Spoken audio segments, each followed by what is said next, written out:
Hello students, कैसे हैं आप स्टूडेंट्स। मैं आशा करता हूँ आप लोग सभी अच्छे होंगे, स्वस्थ होंगे। स्टूडेंट्स, आज हम अपना चैप्टर नंबर 4 रिवाइज कर रहे हैं और चैप्टर नंबर 4 में आज हम मल्टीपल चॉइस क्वेश्चन हैं उनको रिवाइज करेंगे, उनकी प्रैक्टिस करेंगे।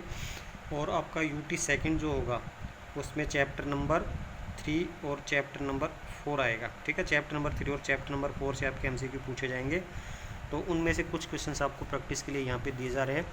तो मैं आपको फर्स्ट क्वेश्चन भी बताता हूँ। The graph of the linear equation, ये लीनियर इक्वेशन है, cuts the Y axis at the point. तो वाई एक्सिस को ये इसका ग्राफ है कहाँ पे कट करेगा।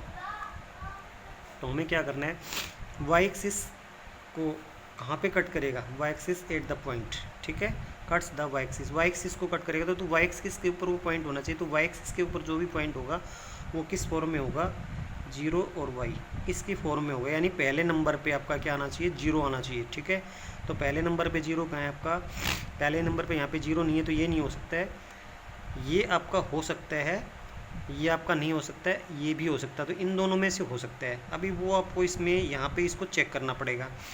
यानी आपको पहले नंबर पे जीरो चाहिए और दूसरे नंबर पे नॉन जीरो वैल्यू चाहिए। तो वो यहाँ नहीं है, तो ए और सी तो हो नहीं सकता, तो आपका बी और डी में से होगा। तो वो अभी आपको चेक करना है। तो यहाँ से इसकी वैल्यू जो है वो कितनी है आपकी, जीरो और यहाँ पे 3 है। यानी ये एक्स आपका कितना है, यहाँ से एक्स की वैल्यू तो जीरो है और वाई की वैल्यू कितनी है यहाँ पे 3 है। तो ये वाली वैल्यू इसमें पुट कर देते हैं यहाँ से। ठीक है, तो एक्स को कितना करते हैं यहाँ पे जीरो, तो इसको जीरो किया, एक्स को जीरो किया तो ये जीरो हो गया। और वाई कितना है 3, तो वाई की जगह 3 रखा तो 3 के 9 हो गए, 9 और 6 बराबर नहीं होते, तो ये वाला ऑप्शन भी आपका नहीं होगा। यहाँ पर फिर देख लेते हैं, ये आपका कितना है एक्स और ये क्या है वाई है। यानी एक्स को आपको कितना रखना है जीरो और वाई को कितना रखना है 2। तो एक्स को जीरो रखा, यहाँ पे तो जीरो हो गया, और वाई को 2 रखा तो 3 दूनी 6 हो गई, तो 6 बराबर 6 हो गए ना। तो ये इक्वेशन सेटिस्फाई होगी, तो आपका डी ऑप्शन है वो करेक्ट रहेगा। ठीक है, तो स्टूडेंट्स इस तरह से हम लोग अपना ये वाला क्वेश्चन कर सकते हैं। अब स्टूडेंट्स इसमें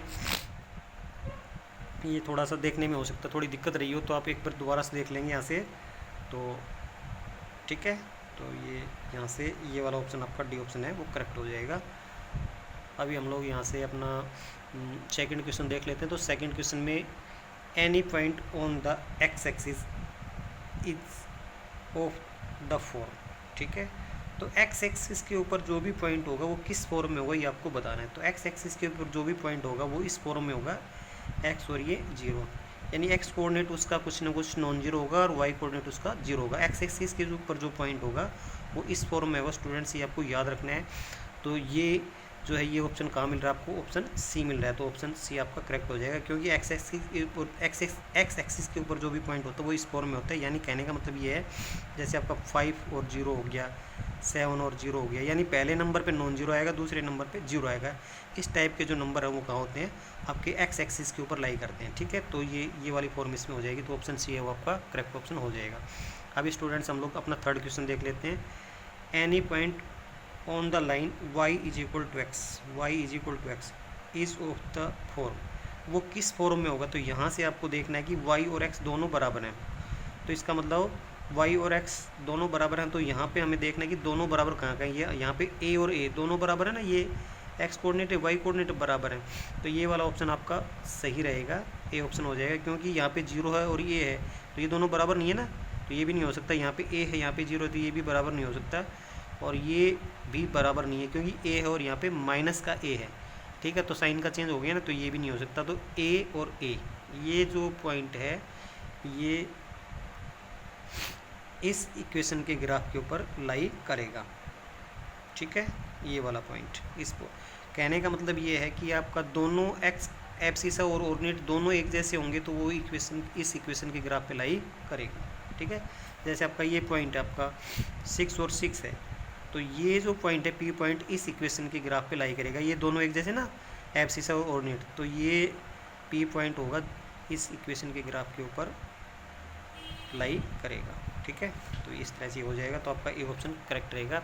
अब स्टूडेंट्स हम लोग अपना फोर्थ क्वेश्चन देख लेते हैं। तो फोर्थ क्वेश्चन में क्या रहेगा, if a linear equation has the solution, एक लीनियर इक्वेशन है उसकी ये सॉल्यूशन है, ये और ये एंड ये 3 सॉल्यूशन है, then it is of the form, तो वो किस फॉर्म में होगा ये आपको बताना है। ठीक है, तो यहाँ से आपको देखना है कि यहाँ से ये और ये इनको दोनों को जोड़ा तो ये क्या है आपका 0 है, इन दोनों को जोड़ा तो ये भी 0 है, इन दोनों को जोड़ा तो ये भी 0 है, यानी एक्स और वाई का जब एडिशन करते हैं तो वो 0 आना चाहिए। तो एक्स और वाई का एडिशन हमने किया, यहाँ पे एक्स और वाई को ऐड किया तो ये क्या आ रहा है आपका 0 आ रहा है। तो ये वाला ऑप्शन आपका सही रहेगा, तो बी ऑप्शन आपका आ जाएगा, क्योंकि यहाँ से इन दोनों को ऐड करके देखा 0 है, इन दोनों को ऐड करके देखा 0 है, इन दोनों को ऐड करके देखा 0 है। तो ये एक्स और ये वाई है, ये एक्स और ये वाई और ये एक्स और ये वाई, एक्स और वाई दोनों का सम कितना आना चाहिए 0 आना चाहिए। तो ये आपका ऑप्शन बी है वो करेक्ट हो जाएगा। इस तरह से हमें कुछ ज़्यादा इसमें सोल्व करने की ज़रूरत नहीं पड़ेगी। अभी हम लोग अपना 5th क्वेश्चन देख लेते हैं। तो 5th क्वेश्चन में आपको क्या करना है, the graph of the linear equation, ये लीनियर इक्वेशन दे रखी है, is a line which meets the x axis at the point, x axis के ऊपर कोई पॉइंट है, वो पॉइंट आपको बताना है, ठीक है। और ये इस इक्वेशन का ग्राफ है वो एक्स एक्सिस को किस पॉइंट पे मीट कर रहा है, तो ये बताना। तो ये एक्स एक्सिस के ऊपर कोई भी पॉइंट होगा तो किस फॉर्म में होगा, वो एक्स और 0 इस फॉर्म में होगा, यानी दूसरे नंबर पे, दूसरे नंबर यानी ऑर्डिनेट उसका 0 होना चाहिए और एक्स कोऑर्डिनेट यानी एब्सिस नॉन 0 होना चाहिए, ठीक है। तो अभी इन ऑप्शंस में हम देख लेते हैं। तो दूसरे नंबर पे आपको 0 चाहिए, तो दूसरे नंबर पे, इसमें दूसरे नंबर पे 0 तो ये नहीं हो सकता, इसमें दूसरे नंबर पे 0 है तो ये हो सकता है, इसमें दूसरे नंबर पे 0 है ये हो सकता है, और ये नहीं हो सकता, यानी ए और डी आपके नहीं हो सकते। ये तो देखने से ही पता चल गया। अभी बी और सी को आपको चेक करना है, तो बी और सी को चेक कर लेते हैं। तो बी में आपका क्या है, यहाँ से बी में देखते हैं, तो बी में ये तो एक्स हो गया और ये वाई हो गया, ठीक है। तो वो यहाँ पे वैल्यू रख के देखते हैं, तो यहाँ से ये वाली वैल्यू रख के देखते हैं, तो 2 आ गया है यहाँ से, और ये 2 आ गया, एक्स की वैल्यू यहाँ पे 2 है और वाई की वैल्यू कितनी है 0, तो ये +3 और यहाँ पे ये 0 आ गया = 6। तो ये करके देख लेते हैं यहाँ से, तो ये कितना आ गया 2 × 4 प्लस ये 0 = 6, तो 4 = 6 आ रहा है। तो 4 6 के बराबर नहीं होता, तो ये बात तो गलत है, तो ये नहीं हो सकता है। अभी फिर हमारा ये सी बच गया, तो सी को एक बार देख लेते हैं। यहाँ से सी में क्या है, ये आपका एक्स है और ये वाई है, ठीक है। तो एक्स की वैल्यू ये 3 आ गई और वाई की 0, तो इसमें वो पुट कर देते हैं। तो यहाँ पे ये इक्वेशन यहाँ से इसको लिख लेता हूँ, 2x + 3y, इसको पुट कर देता हूँ। तो ये आपका 6 आना चाहिए राइट हैंड साइड में, तो इसको पुट करते हैं। तो यहाँ पे x को कितना 3 पुट करना है, तो 2 और x को 3 पुट करना है +3, और ये y कितना आपका 0, तो ये 0 पुट करना है। तो इसको जब सोल्व करते हैं तो 6 + 0 ये आपका 6 आ गया, तो राइट हैंड साइड के बराबर आ गया ना, तो आपका सी ऑप्शन है वो करेक्ट ऑप्शन रहेगा। इस तरह से स्टूडेंट्स हम लोग थोड़ा सा सोल्व करने के बाद अपना राइट ऑप्शन है वो पता लगा सकते हैं। अभी स्टूडेंट्स हमारा होमवर्क का टाइम हो गया, तो होमवर्क में क्या करना आपको, रिवाइज MCQs ऑफ चैप्टर 4। आपको 4 नंबर जो चैप्टर है, 4th चैप्टर है, उसके MCQs हैं वो बहुत ही अच्छी तरह से रिवाइज कर लेने हैं। Thank you students.